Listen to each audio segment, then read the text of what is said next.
At this time, it is my high honor and privilege to present to you the Chancellor of the Southern University A&M College, Dr. James Lorenz.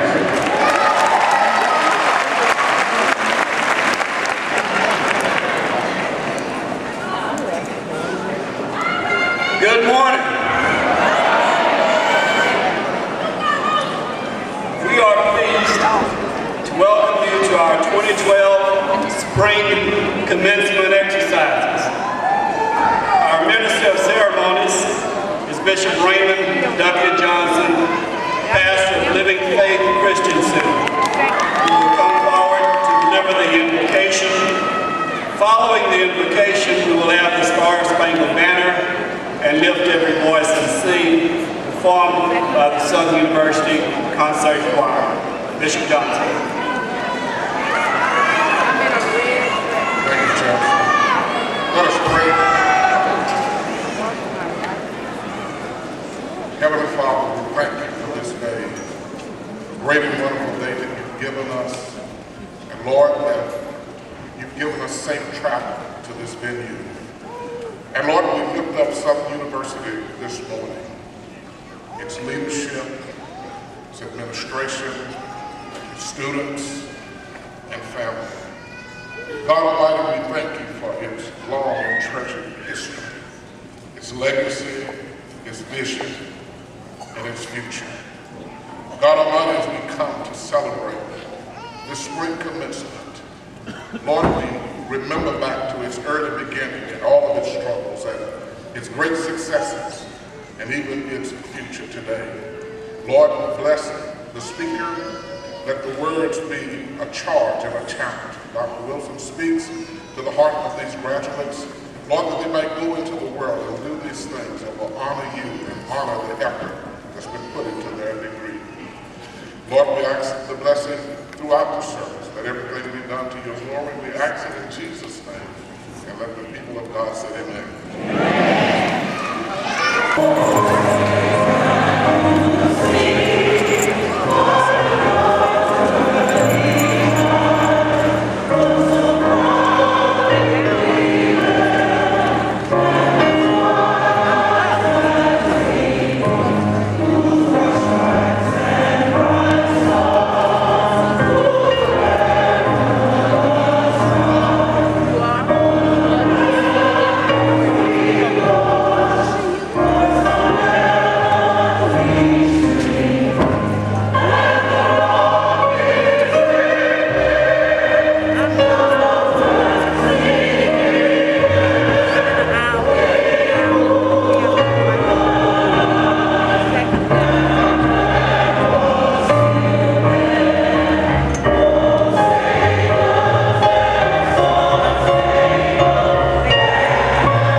take on the awesome responsibility of leading and coordinating teamwork with the White House, federal agencies, and corporate and philanthropic sectors to assist HBCUs as they work to do their share in helping the nation reach the goals set by President Obama to have the highest proportion of college graduates in the world by 2020. Our speaker has held a number of positions in higher education. He has been an associate professor at the graduate school level, an executive campus dean, director of foundation relations, assistant provost, director, member of an HBCU board of trustees, and a consultant to the United Negro College Fund Institute for Capacity Building, the HBCU Institutional Advancement Program. Our speaker is a Morehouse man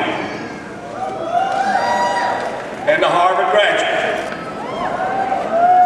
Like many African Americans, he has had the benefit of both the rich HBCU experience and the majority institution experience. He appreciates and understands fully the importance of committed and loyal alumni. In his 10-year role as president of the Greater Boston Morehouse College Alumni Association, and in his role as chairman of the Alumni Council of the Harvard Graduate School of Education, he led the effort in both capacities for alumni to demonstrate their loyalty and their dedication by giving something back. During these most challenging times for HBCUs, his record in fundraising is certainly one to be admired, recognized, and if possible, emulated. While he is truly a champion for HBCUs, as he ably represents historically black colleges and universities in the federal, corporate, and private sectors, he's also very cognizant of the reality that HBCU alumni will be called upon to do more to help their alma maters, thus his outstanding record in providing leadership in this regard as well. Ladies and gentlemen, graduating class of spring 2012, please join me in welcoming a true champion for HBCUs, the Executive Director of the White House Initiative on Historically Black Colleges and Universities, our speaker for Southern University's 2012 Spring Commencement Exercises, Dr. John Sylvanus Wilson, Jr.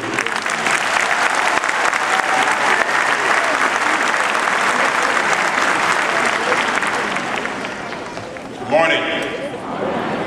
Thank you, Dr. Lorenz. You have good leadership here. I admire and respect him. First and foremost, congratulations to the class of 2012. All right?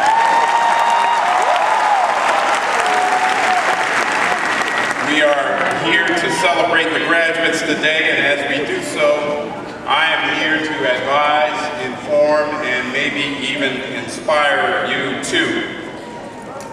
But first, I want to give a shout out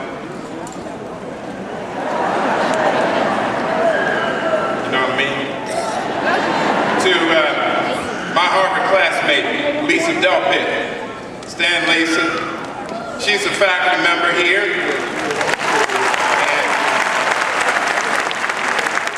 And she's a MacArthur genius, and I want the world to know that I knew she was a genius before MacArthur did, all right? And MacArthur geniuses can go anywhere, and Lisa is here, and that says a lot about her, and it says a lot about you.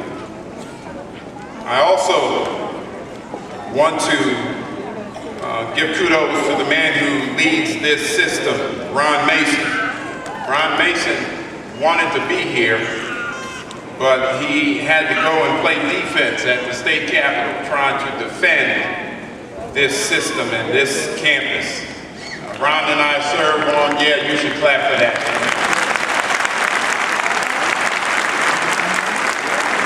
He and I serve on the Obama team together. He's on our board of advisors to enhance HBCUs.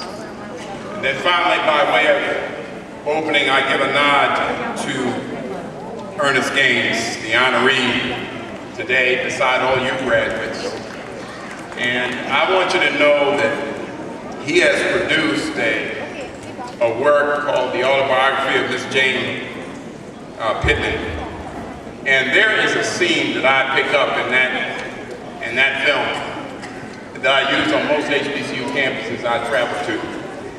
Cicely Tyson as Pittman, in one scene, tells the audience, she's actually the narrator, and she says, people are always looking for someone to save them. They did it during slavery, and they're doing it now. When Rena's baby boy was born, they gathered around and said, is you the one, Jimmy? Is you the one? I thank you for that scene, because it is a powerful scene for me personally, and I dedicate this speech to you because you generated that scene, and also dedicated to this class because the one or the ones may be in this class. I read a Wall Street Journal article that said some 10 million adults in America have undiagnosed attention deficit disorder. I confess I don't know why that is, because I didn't bother to finish reading the article. I just went on to something else. But I read enough to know that I should not be long. President Obama must lead an effort to transform this nation and this world. But my mandate is more modest and no less noble, because I have to lead an effort to transform HBCUs. We want our HBCUs to be new places. We want them to be more competitive. We want them to be world class. We want them to be more enriched and enriching destinations. We want them transformed. And likewise, I hope you graduates have every intention of going out into the world and being transformers. We want you to transform something or some institution. We want you to transform some people and make them all better. And if it's not your own children, then maybe you can help other people's children. I've come from the White House to let you know how important you are and how much we are counting on you. I'm here to let you know that we're counting on you to do some special things in this world. We need to educate our way to greater productivity and prosperity and security and peace. It was in 1903 that W.E.B. Du Bois said, either the United States will destroy ignorance, or ignorance will destroy the United States. Today, we drive another nail in the coffin of ignorance with this graduation.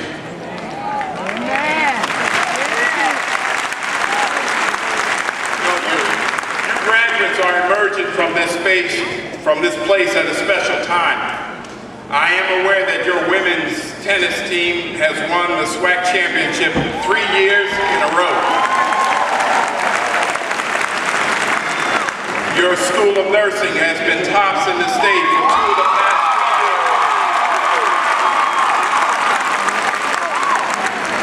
And then your dancing dolls halftime feature with Madonna at the 2012 Super Bowl.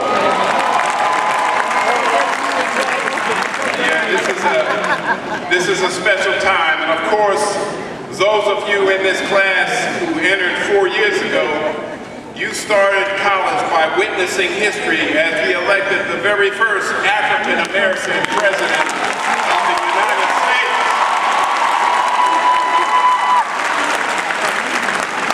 And it might be both poetic and prophetic for me to say that you came here just before the first black president was elected, and you leave here just before the first black president is re-elected.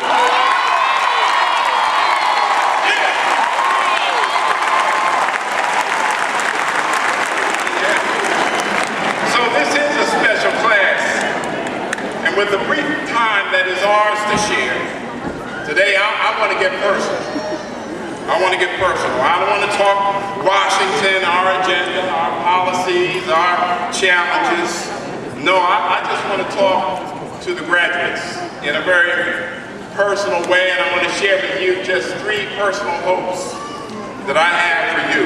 You are entering a world that requires and demands that you have energy. And I mean all forms of energy: physical energy, intellectual energy, spiritual energy, and even something I call destiny energy. I attend many graduations every May, and I've heard more than just a few people celebrate with the graduates about what they can now stop doing. Just recently, I heard one graduation speaker tell a class that you won't have to write papers anymore. You won't have to take any more tests and meet any more project deadlines. And as those naive graduates cheered, I cried inside. I want you to know that I have written way more papers since I've been out of college than I ever wrote while I was in college. And I'm talking about proposals and evaluations and assessments. I have had to shape more data into arguments in the last 2 years than I did in the last 10, and certainly than I ever did in college. First piece of advice: please do not leave this campus saying, man, I'm glad I don't have to write anymore. I don't have to think anymore. The point of learning how to do it is so that you can be equipped to keep doing it. And to do it well. You are about to enter a knowledge-driven world economy, and you cannot stop learning. Lifelong learning is the name of the game now, and your success will be a function of your brain power. Let me say that again. Your success will be a function of your brain power. And if you don't understand that, you had better believe your competition gets it. Your competition is both global and it is fierce. India has 1.2 billion people.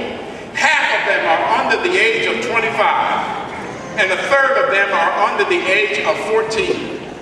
And that's why in India they are building 1,000 universities and 25,000 community colleges. Sounds like India has a lesson for the state of Louisiana. They're building educational institutions and they're coming back here. Sorry, that wasn't in the script. I'm sorry.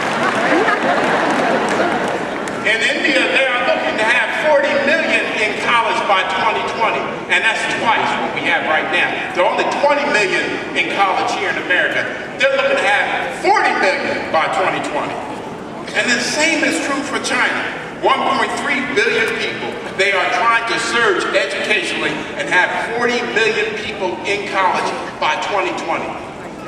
That means they are trying to double the brain power we have here. You will need energy to fight the brain power war we are in right now.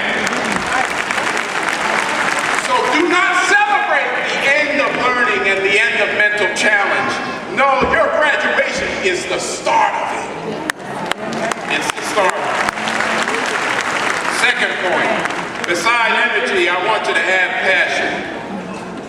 And you know the best way to have passion is to focus on doing what you love. You've heard that before. You've heard it all your life, but I emphasize it now. Do not choose a field because it pays well, or because it's prestigious, or because of mama and them told you to do it. Don't worry about mama and them. You got to follow your heart. You need the courage to do what you love and to love what you do every single day. There are too many people in and beyond this country who wake up every day and do not love what they have to do. And you can't be like that. My lesson about that came from my freshman year at Morehouse College. I was observing a classmate of mine. I met him for the first time during freshman week. We became friends now, and we remain close to this day. And from the moment that I met him, it was clear that he was after what he loved and nothing else. And that became evident at Morehouse College. And by the time we graduated, he made and showed a film on campus. And then when we graduated together, he went to NYU Film School and made another film and invited me down, and he showed it as he graduated. And then came a film in 1986 called She's Gotta Have It. And another 67 films and 10 books later, he's still going. And you know exactly who I'm talking about, don't you? That's right, Spike Lee. Spike's success happened because he was determined to do what he loved all day, every day. That's how success happens. When you do what you love, you will work harder and longer and smarter. When you do what you love, you will work like you don't need the money. When you do what you love, you will not really feel like you are working at all. I hope and pray for you the passion that comes from loving what you do every day. You know, people ask me, they say, John, how did you get that job working at the White House? Were you and Barack classmates at Harvard? Did you campaign to help him win one of the states? Or do you know somebody who knows him? Well, the real story ought to be a lesson for each and every one of you graduates. And I'm going to tell you right now. And this is about grace. All right? First point is energy. The second point is passion. This, my brother, is about grace. I was a dean at the George Washington University in 2006, and I was transforming this campus, raising a lot of money, having a good time. Enrollment was up. We were on our way. We were sailing, but it wasn't my passion. All right? So I decided I'm going to step down from my deanship. So I stepped down from my deanship, and I went and had to make a deal with the president. I said, I want to write a book about the future of black colleges, because my passion is black college. I went to Morehouse, I did my dissertation on that. I want to write a book about the future of black colleges. He didn't want me to step down as dean. So he said, you step down, you can only stay here for 3 years. You become a professor, that's all right, but you stay here for 3 years, 3-year contract. I said, okay, I'm going to take it. After 3 years, I'd have to be up and out. I started with a sabbatical. I ordered 500 to 600 books about higher education, about black colleges in particular. It was a time of deep study. I was deep into this study when Barack Obama was elected president of the United States. I had not campaigned one time. I didn't know him, didn't know anybody knew. I was just there doing my thing, writing this book.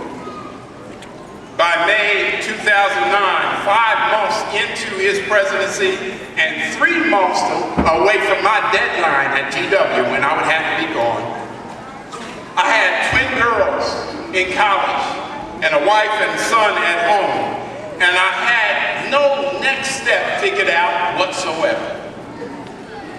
I took a small break from writing the book, and I wrote a 5-page concept paper about what should happen now to advance HBCUs. 1 week after writing that 5-page paper, I wrote a paper, y'all. 1 week after doing that, I was sitting home on a Sunday afternoon in my office in the attic, and the phone rang. Man said he was the Deputy Undersecretary of Education for the United States, and he said, I heard you have some great experience and some great ideas about HBCUs. Do you have a few minutes to talk? I said yes, and after about 45 minutes on the phone, he made it clear that he was looking to make a recommendation to appoint a very different type of person to the role of Executive Director of the White House Initiative on HBCUs. And then he said to me, he said, you know, I know you're writing a book, and I'm not going to ask you for any part of the book. That wouldn't be appropriate. But do you have any writing that you can send us that we can take a look at just to get a sense of how you think? I said, are you sitting by your computer right now? He said, yes. I said, well, as soon as you give me your email address, you will be looking at some of my writing and my thoughts. Within days, I had a presidential appointment offer. And I started at the White House just 4 weeks before I had to leave GW, as God is my witness.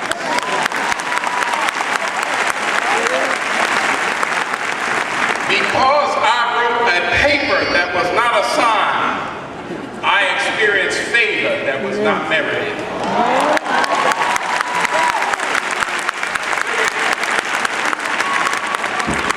Remember to work hard and keep some room in your life for grace. Yes.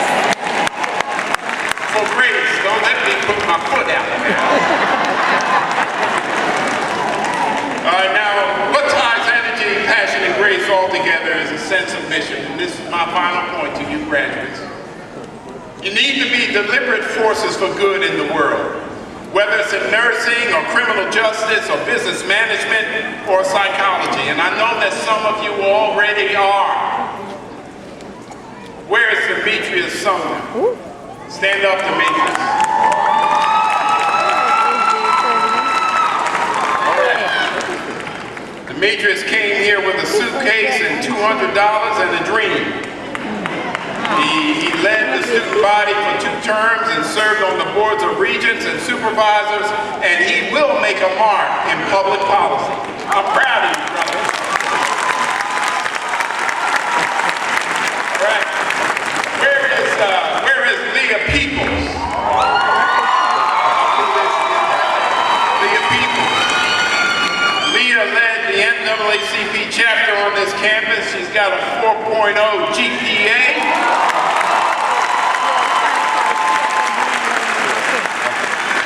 Will continue her education at Howard University, where she will earn a doctorate in psychology. And guess what? Her mother is a graduate of Southern University as well. Stand up, Mama. I know you're proud. All right. Where is Chisulu Isialensu?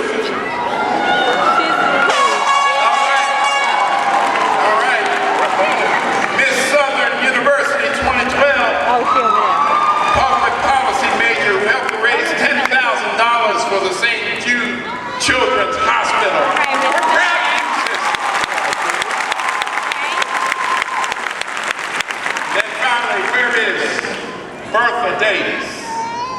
That's right, Bertha, stand up, Sister Davis, stand up. Y'all, wait a minute now. Shh, listen. Bertha Davis started here in 1971. She took a break to raise a family.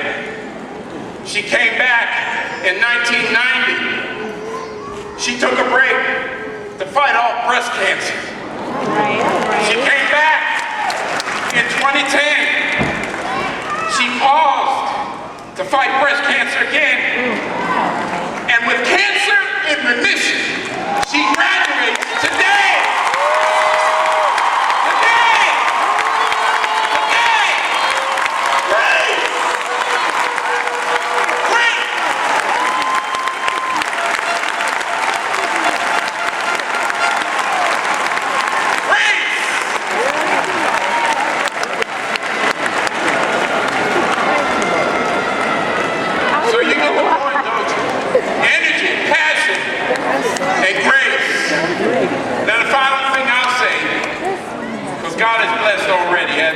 You have about 600 classmates beside you now, but each of you had 2 other classmates who were beside you when you started here, and they're no longer here. So this last point is for the brothers and sisters who are not graduating today, but who could have. This Southern education has given you all a new trajectory and a new destination. But I want you to know that life is not just about your destination. It's also about our destiny. Our destiny as a people and as a nation and as humanity, our destiny as a family of people called Southern University alumni. And I want to challenge this class to break all records in alumni giving. I want you to give back to Southern because Southern needs your help. Southern needs your help if it's going to be fixed the way it needs to be fixed. And in case you didn't realize it, besides alumni giving at all HBCUs, there's a whole lot to fix in this world. 15 million kids growing up in poverty, 70% of black kids born with no father in the picture. Black kids dropping out of high school at over 53%. Our colleges are 5% African American men. Our prisons are 45% African American men. America is number 16 in the world in the proportion of educated adults. We were number 1 in 1995. That's why I challenge each of you. Do not just strive for you, but strive for us too. And I'm going to end this graduation speech with a story that makes this point better than any I can think of. I am the son and grandson of Baptist preachers, in case you had not noticed that. So this story means a lot to me personally. It is not my story, but it could have been. And I close with this. It was a Saturday afternoon. And a father, who was also the pastor of a church, is working on a sermon in his home office. And he's having a hard time with it. He does not know what he wants to preach about tomorrow. And he's praying and trying to get a word from the Lord. His 7-year-old son wants to play. He comes in and says, "Dad, let's go out and play." And the father says, "No, I can't do that." Son comes in again. He says, son comes in a couple more times, and finally the dad gets clever. He sees a magazine open on his desk, and there in the page that's open in the magazine, there's a map of the world. So he takes a pair of scissors and he cuts it up into about 20, 30 pieces, this map of the world. And he gives it to his son. He says, "Son, I'm going to challenge you. I will come out and play with you if you can put this map of the world together." He figured he's 7 years old. He doesn't know much about geography. So he just bought himself 2 or 3 hours to put together his sermon for tomorrow. The boy went away and he came back in about 3 minutes. He had taken some tape and he put it all together and it looked good. It was perfect. Dad wondered, "How did you do that, son? How did you put that together so fast?" He said, well, Dad, I noticed that on the other side of that map of the world, there was man. And so I just put the man together. And I put the man together. The world came together. We started now. On one side of the page, there was a single person. On the other side, there was all people. On one side, there was destination, but on the other side, there was destiny. On one side, there was a Southern graduate. On the other side, there was a better world. I want you to leave here today with more knowledge and more skills. I want you to leave here with energy, passion, and grace. I want you to leave here transformed and ready to be transformers. But you must also leave here with not just a sense of your destination, but a sense of our destiny. You spent time investing in what you have to do. But now, take the time to invest in what we have to do. As you continue to put yourself together, help us to put the world together. God bless you. God bless Southern University. And God bless the United States.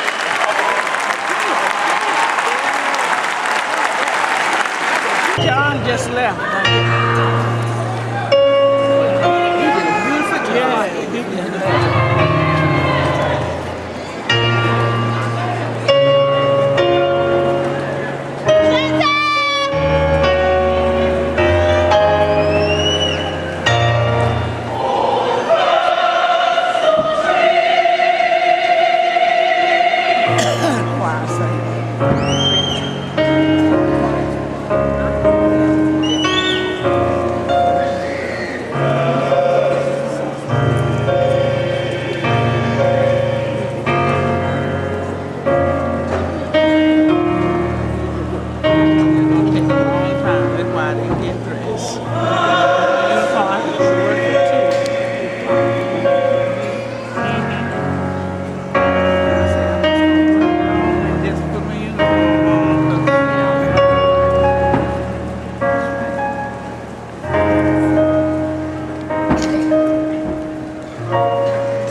Honorary Doctor of Humane Letters.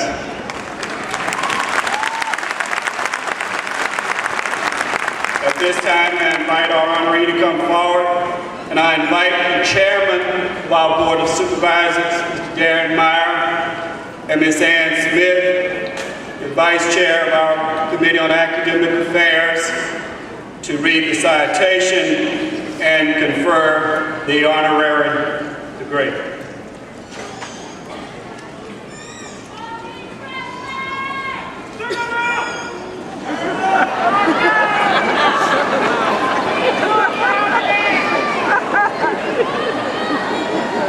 To all persons to whom these presents may come, greetings. Be it known that Ernest James Gaines, having distinguished himself as a literary artist of international recognition and standing, having been recognized as a master novelist and storyteller, who has authored several literary works, of which two have been adapted as award-winning television movies. Having received numerous literary awards for achievement in his craft, including the National Book Critics Circle Award for Fiction, the National Humanities Medal of the United States, and the MacArthur Foundation Genius Award. Having received prestigious grants from the National Endowment for the Arts, the Solomon R. Guggenheim Foundation, and the Rockefeller Foundation, having been designated as a Louisiana Humanist of the Year, a member of the American Academy of Arts and Letters, and a Chevalier in the Order of Arts and Letters by the government of France. Having reflected through his works the dignity and complexity of African American humanity and a connection between the lives of unsung individuals and the collective human condition.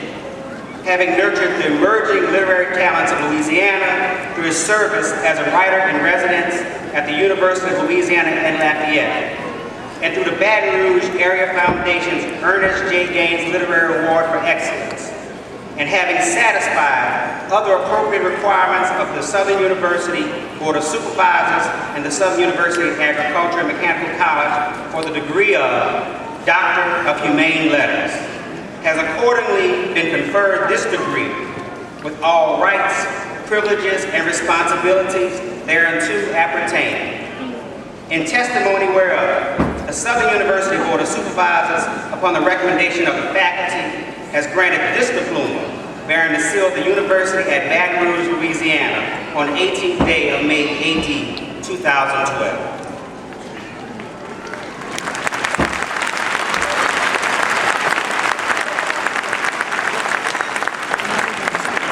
Upon the recommendation of the College of Arts and Humanities, the approval of the Academic Council, the Executive Vice Chancellor and Provost, the Chancellor, and it stated the approval of the President and Board of Supervisors, it gives me great pleasure to confer upon you, Mr. Ernest Gaines, the honorary degree of Doctor of Humane Letters from Southern University and A&M College.